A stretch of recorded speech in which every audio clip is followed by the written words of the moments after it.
These Boston lobsters are about to face returning competition in China. A trade breakthrough with Australia last month means Aussie lobsters will be back on the menu after a 4-year ban.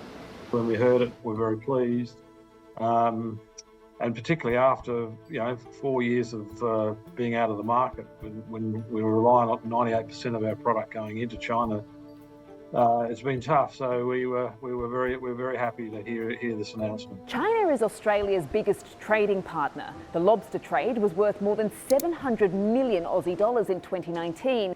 But things hit rock bottom in 2020 after calls for an inquiry into the origins of COVID-19. Beijing hit back with trade barriers on a range of commodities. The owner of this seafood market here in Beijing says he heard the Aussie lobsters are coming back year-end, and he's looking forward to their return because, unfortunately for these New Zealanders, the Aussies are more popular and they also pay a higher price. It's the final major trade obstacle to be removed. There's already been progress on Australian barley, coal, meat and wine, which was hit with duties of up to 218%. Official customs data shows for the first 9 months of the year, China imported about $335 million worth of bottled wine from Australia. Most of that came in after March, once the tariffs were lifted, and that's over 600 times more than the same period last year. But Aussie wine is coming back to a different market. Over COVID, as consumption downgrading, that's something that they will give up, whereas lobsters have been here for a very long time. The name in Chinese is also synonymous with festivity, so then we also see everyone still buys lobsters because they're accustomed to it. It's why wine producers are partnering up with Ding Dong, an online grocery platform which delivers to your door.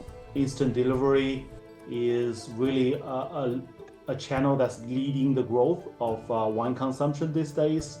You can click on your iPhone and then receive delivery within 30 minutes to get your wine. And we are going to sign a major contract with Ding Dong at CIE. It'll be one of many deals made in Shanghai this week, where Australia has its biggest delegation in 7 years.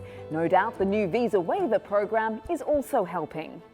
Since July, Australians have been able to travel here to China for 15 days visa-free for tourism and business, part of improving ties between the two sides. Last year, more than 5 million Aussie dollars worth of Memorandum of Understandings were signed at CIE. Exporters like Andrew will be at the event, but he says it's important to stay diversified. We've probably learned a good lesson with all our eggs in one basket. It's a very risky thing when something like this sort of hits you.